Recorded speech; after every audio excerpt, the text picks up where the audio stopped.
হিমু মামা চাও এফালে আহকচোন। মই মুখ্যমন্ত্ৰী হয়, মোক এনেকে কথা নকব। আপুনি মুখ্যমন্ত্ৰীহে, মই আকৌ পাহৰিয়ে গৈছিলো। এনেকে কথা নকয় ন। মামা এই কিনো বেয়া কথা কলো, চাওঁ এফালে আহকচোন বুলি মাতিছিলোহে, সেইটোতোনো বেয়া পাব লাগেনে? আপুনি যিখন স্কুলত পঢ়িছিল এখন স্কুলৰ মই প্ৰিন্সিপাল আছিলো। মামা ক'তনো মই পঢ়া স্কুলখনত আপুনি প্ৰিন্সিপাল আছিলে? মই পঢ়া স্কুলখনত বেলেগ এজন প্ৰিন্সিপালকহে দেখিছিলোঁ। আপুনি হোৱা হ'লে আপোনাকতো দেখিয়ে পালোঁ হ'লে, আপোনাক দেখোন তাত এদিনো দেখি নাপালোঁ। ভগৱান আমি হাৰডাল পুৰা ভাঙি দিম। মামা আজিৰ পৰা তেনেকৈ নামাতো বাৰু দেই, আজিৰ পৰা ভালকৈ মাতিম। মামা আহক বহক, আসন গ্ৰহণ কৰক। সৰি গৈছে, বাকী একো কথা নাই।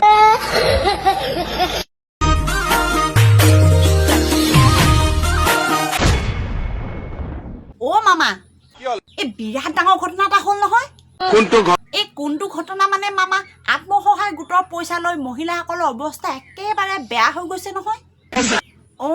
এই বাইদেউজনীয়ে কৈ আছে, চাওক আকৌ। কৃষ্ণ প্ৰভু আত্মসহায়ক গোটত টকা খাই বুলি 12 বাজিছে। মামাই ইমান শাস্তি দিব বুলি ভবা নাছিলো আকৌ দেই। ভগৱান নটটো সৰি গৈছে, বাকী একো কথা নাই। অখিল দা কি হৈছে? আপোনাক মামাই শপত গ্ৰহণৰ দিনা মাতিছিলে নাই? মোক নিমন্ত্ৰণে জনোৱা নাই। আপোনাকনো ক'ত মাতিব? আপুনি ইলেকশ্যনৰ আগত মামাক যিখনহে ক'লে, 27 বাৰ ফাঁচি দিম, এই চকীত বান্ধি ব্ৰহ্মপুত্ৰত দলিয়াই দিম, সেইকাৰণে নামাতিলে আকৌ আপোনাক। নিজৰ মগজুটো খটুৱাই লৈ কথা কবা।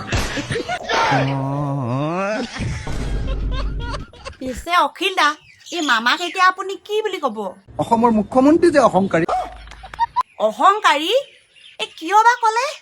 আজি আচলতে অসম বিধানসভাত অসমৰ মুখ্যমন্ত্ৰীয়ে ইতিহাসৰ আটাইতকৈ বেছি অহংকাৰ প্ৰদৰ্শন কৰিলে। আজি তেওঁৰ ভাষণত, মই আজি তেতিয়া তেওঁৰ ভাষণ দিয়া সময়ত নাছিলো, তেওঁ ভাষণত কৈছিলে যে অহংকাৰ এইটো আটাইতকৈ বেয়া বস্তু, আৰু মোৰো যদি মানে হিমন্ত বিশ্ব শৰ্মাৰ যদি অহংকাৰ হয় তেতিয়াহ'লে দেখুৱাই দিব লাগে। কিন্তু আজিতো বিধানসভাত মুখ্যমন্ত্ৰীৰ ইমান বেছি অহংকাৰী এটা দৃশ্য দেখিলো, মোৰ সঁচাকে দুখ লাগিছে যে আমাৰ মুখ্যমন্ত্ৰীজন পৃথিৱীৰ ভিতৰতে এজন অহংকাৰী মানুহ। তেওঁ আজি আমাক কি অপমান কৰিলে জানে?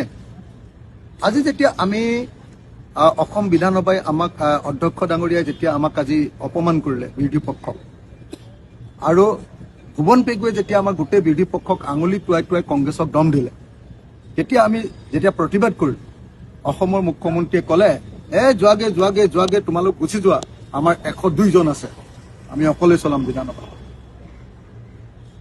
ইয়াতকে আৰু গণতন্ত্ৰত ডাঙৰ অহংকাৰ পৃথিৱীত থাকিব পাৰে নেকি? অসমৰ মুখ্যমন্ত্ৰী যে অহংকাৰী, এই কথাটো আটাইতকৈ ভালকে প্ৰতিপন্ন কৰিব। আৰু এটা কথা, আজি অসমৰ মুখ্যমন্ত্ৰীয়ে কৈছিলে যে মোৰ অহংকাৰ হ'লে দেখুৱাই দিবা, তেওঁ কৈছিলে। আজি মই আৰু এটা বস্তু অহংকাৰ তেওঁ দেখুৱাই দিওঁ। তেওঁ কৈছে যে আপোনালোকৰ হাতত যি 24খন আসন আছে, তাৰো মুছলমান আসনবিলাক আমি বিজেপিয়ে কাঢ়ি আনিম। তেওঁ কৈছে যে মুছলমান আসনবিলাক বিজেপিয়ে কাঢ়ি আনিম।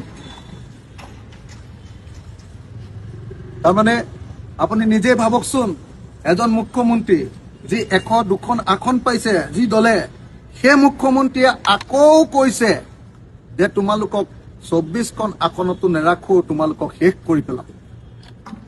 ইয়াতকে ডাঙৰ অহংকাৰ, ইয়াতকে ডাঙৰ অহংকাৰী বক্তব্য কিবা প্ৰয়োজন আছেনে? সেইকাৰণে আজি যেতিয়া অসমৰ মুখ্যমন্ত্ৰীয়ে কৈ আছে তোমালোক গুচি যোৱা, আমি 102টা আছো, মই তেতিয়া বিধানসভাত কৈ আহিছো যে সেইকাৰণে অসমৰ মানুহে আপোনাক হিটলাৰ বুলি কয়। হয়নে? মই এতিয়াই মামাক লগাই আছো। হিমু মামা চাওঁ এফালে আহকচোন। মই মুখ্যমন্ত্ৰী হয়, মোক এনেকে কথা নকব। আপুনি মুখ্যমন্ত্ৰীহে, মই আকৌ পাহৰিয়ে গৈছিলো। এনেকে কথা নকয় ন। মামা এই কিনো বেয়া কথা কলো, চাওঁ এফালে আহকচোন বুলি মাতিছিলোহে, সেইটোতোনো বেয়া পাব লাগেনে? আপুনি যিখন স্কুলত পঢ়িছিল এখন স্কুলৰ মই প্ৰিন্সিপাল আছিলো। মামা ক'তনো মই পঢ়া স্কুলখনত আপুনি প্ৰিন্সিপাল আছিলে? মই পঢ়া স্কুলখনত বেলেগ এজন প্ৰিন্সিপালকহে দেখিছিলোঁ। আপুনি হোৱা হ'লে আপোনাকতো দেখিয়ে পালোঁ হ'লে, আপোনাক দেখোন তাত এদিনো দেখি নাপালোঁ। ভগৱান আমি হাৰডাল পুৰা ভাঙি দিম। মামা আজিৰ পৰা তেনেকৈ নামাতো বাৰু দেই, আজিৰ পৰা ভালকৈ মাতিম। মামা আহক বহক, আসন গ্ৰহণ কৰক। নটটো সৰি গৈছে, বাকী একো কথা নাই।